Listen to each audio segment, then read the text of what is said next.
Hello, darklings, lightlings, and hybrids, and everyone in between. How are you? I hope you're well.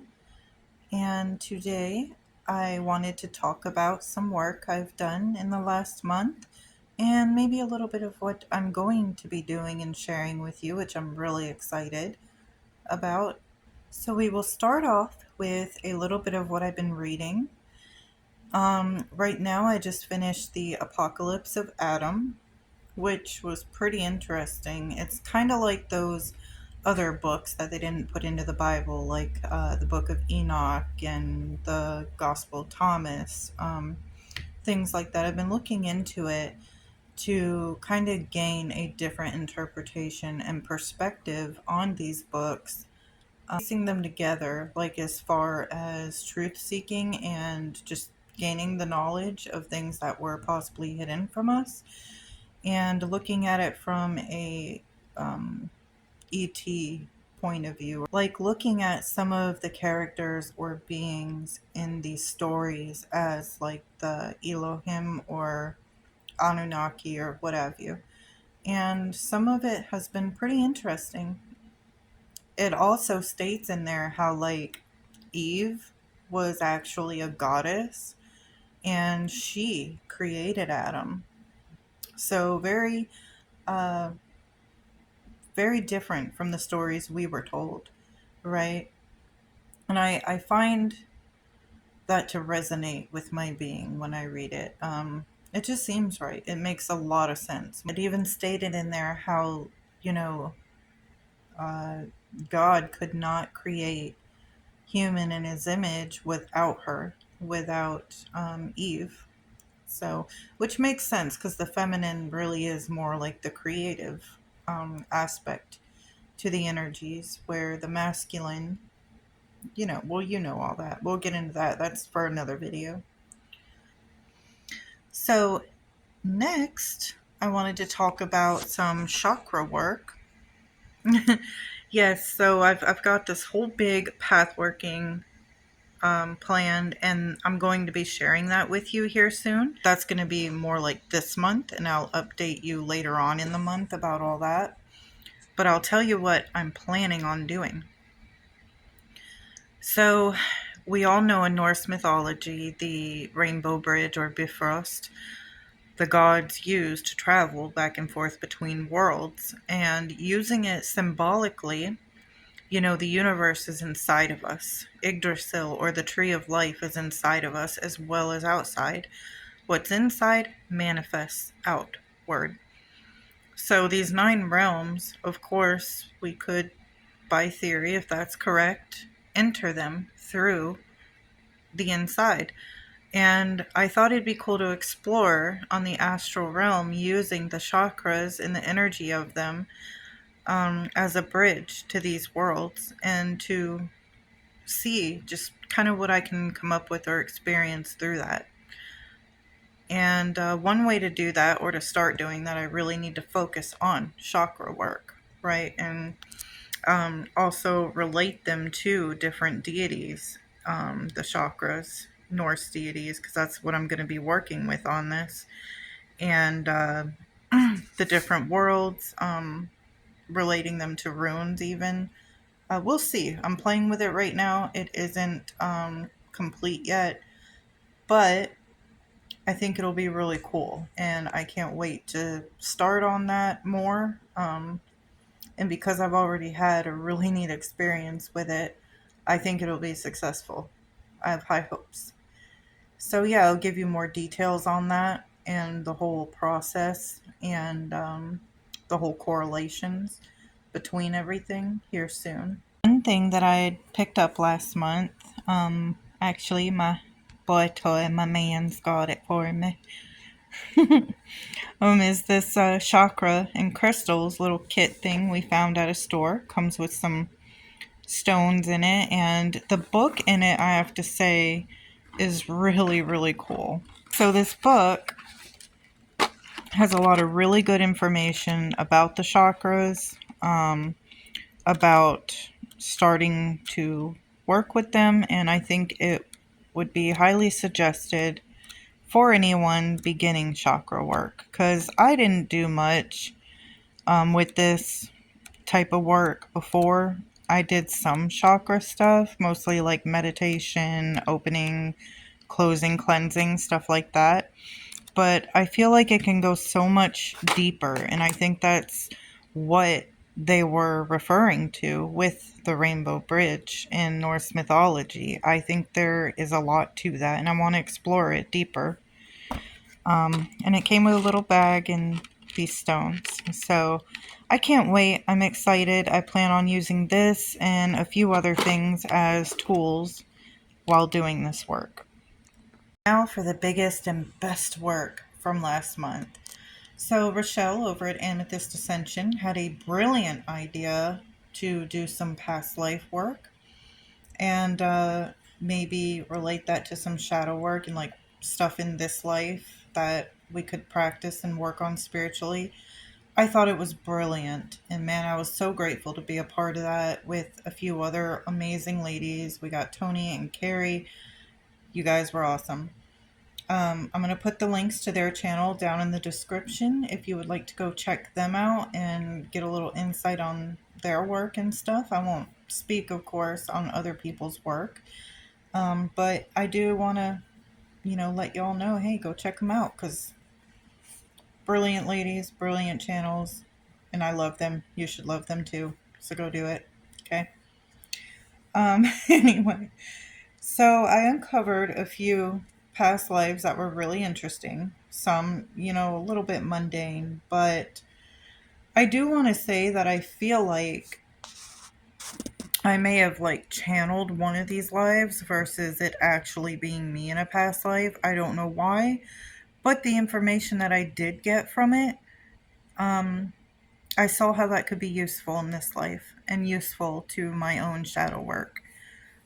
I it was really cool and really deep. I don't know how deep I'm going to go into this because a lot of it was personal. It was intense. It was emotional. I got emotional a few times when I was looking into these lives and by some of the things I would get.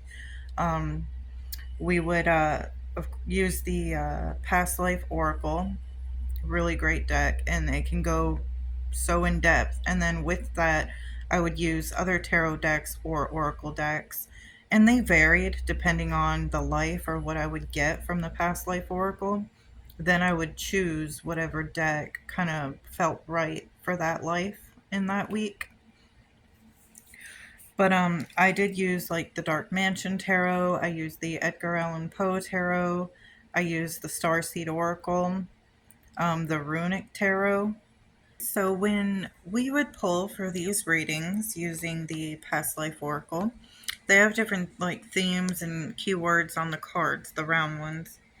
I don't have it with me. I should have brought it to show you, but first we would pull like the theme of the life, the time, the identity, your sex, location, faith, love, trauma, the lesson, and the death, and then pull like a message from past self to future self. And for this one, I got the theme was like romance, star-crossed, lover, true love. The time was the Age of Enlightenment, 17th, 18th century. Identity, wife, and I was a female, obviously. The location was Western Europe. Faith, prophet led. Love, separated by distance. Trauma was slander, and the lesson was overcoming loss. Death, poison, and when I drew that one, I noted here that it was 1111. The card had flown out. This life kind of shocked me, and it was really probably one of the only ones I got where I was like someone well known. Uh, I laughed. It's okay to laugh because I laughed, but this one got really emotional for me, and I did not expect it. Now, I think Rochelle had mentioned this in her video, but I'm going to say it here too. Like, if any of you listen to Dolores Cannon, she would sometimes get people that claimed they were somebody well known. Um, and she would have multiple people say that. And I guess that can happen when our soul, before we incarnate, is so like fascinated by somebody else's life, they kind of imprint on it. which really, if you look at all this in a higher, like really higher um, perspective from certain beliefs, we're all one anyway, right? So really, your life is, but we can share that if ultimately we are all one source, right? As a collective. So yeah, we're kind of all experiencing these things, but split up, it fragmented. So it makes sense you could do that, or you would get that. Anyway, it came up as I went along in the readings, and I ended up getting visions and realizing that I was Queen Victoria in this life, which it's interesting because I was always fascinated by the Victorian era. I loved it, still do. Um, I also have a lot of like royal figures in my tree, my bloodline. A lot of them are more Germanic. I do have some Scandinavian, but also in Paris, and some of them, some English names came up. Like I know William the Conqueror's in there. I know there's some Henrys, but anyway, it was just fascinating to me that this would come up, and I happen to have some of that in my tree, which they say sometimes we incarnate into the same like bloodlines, right? Like same ancestry. It says that the death was by poison. I know they say Queen Victoria got sick or whatever, but if you think about that, that was the only like contradiction. And 1111 came up, well, through some divination I found that in the Victorian era everybody used a lot of poisonous toxic things, and she had gotten sick, and I think that that is what happened ultimately. She got really sick from a lot of toxic things that they use daily. The overcoming loss part is what I want to talk about in this life, because I was going into this work wanting to do shadow work, wanting to know what from these lives could benefit me in this life. She was brokenhearted after losing her husband, and it was really hard for her, apparently, from what we do know. In this life, as you know, I have not been the same, and I've very much struggled with loss and overcoming that in these past few years. A lot of you know I quit YouTube for a bit consistently. I quit promoting my book. I quit doing a lot when I lost everybody that year. It really impacted me deeply. And I still struggle, but it's a lot better now, right? But maybe that was something I still had to learn in this life. And as I went on reading, I'm not going to give you all the info, but I got pages here of it because it was really personal. I got really emotional with this one. Next one, my theme was concubine, the time era, early Bronze Age, identity lover, location, Northern Europe. Faith was magic based. My love was possessive. Still is. Trauma, mental illness, lesson, self identity, and death. I died giving birth. This life, like we like to romanticize these things. Again, I know Rochelle mentioned this, but it's so true. We romanticize like past life stuff, but there's a lot, maybe you weren't a good person. This was one of them lives. I wasn't such a good person in this one. So this I got would have been like in the old Germanic Roman time, you know what I mean? That era where they were still very tribal, like that show Barbarians. So I in this one found out that I was like a seer or a practitioner of magic, and I was in love with like a chieftain, but he didn't love me. And I felt strongly in this life for some reason that our bloodlines had to mix. I wanted to have a child with him for the purpose of mixing bloodlines. I still don't know why, but there was a significance to that. I spelled and manipulated things to make sure that that happened. I ended up dying in childbirth, but One of the lessons was definitely self identity. I was supposed to find other paths and relations that were authentic and supportive and explore other areas that could have taken me down other journeys. But being in love and that possessive and over ambitious, I took, this road.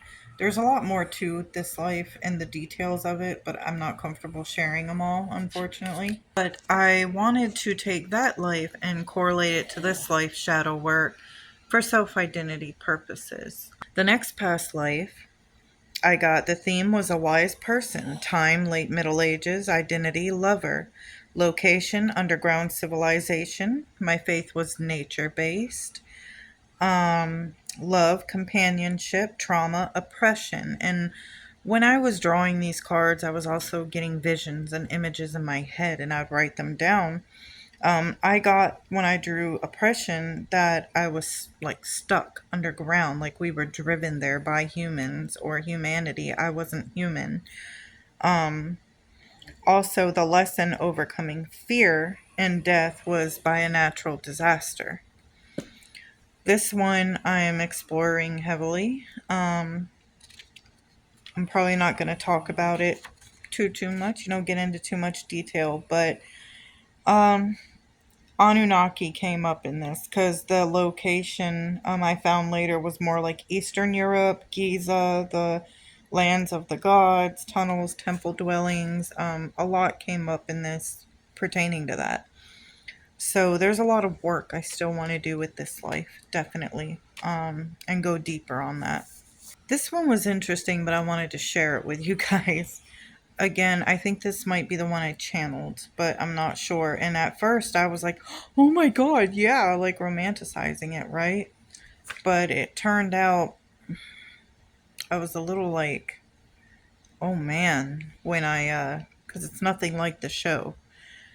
But I was actually doing a reading on my um, boyfriend's life, and this life for me came up out of curiosity, and it went from there.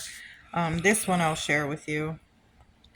So I got for him that his theme was explorer, time, Viking age, right? You see why I was like, oh my god.